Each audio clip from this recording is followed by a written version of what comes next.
Hello, कैसे हैं आप सब? आप लोग प्लीज 2 मिनट मेरी बात सुन लो प्लीज। अभी देखो, आज मेरा हॉलीडे है। आज सैटरडे इसलिए मेरा हॉलीडे है, इसलिए मैं अकेले खेल रहा हूँ क्योंकि मेरा कोई फ्रेंड नहीं है, क्योंकि मैं चल नहीं सकता हूँ ना, इसलिए।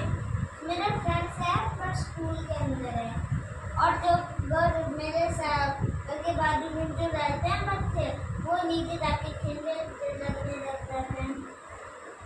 पर मैं तो नीचे नहीं जा सकता, इसलिए मैं अकेले घर में खेलता हूँ। ये देखो मैं कैसे खेलता हूँ, आप लोग देख ही सकते हो कि मुझे कितना प्रॉब्लम होता है कि एक चीज को लेके जल्दी गई हो तो मुझे उठाने में।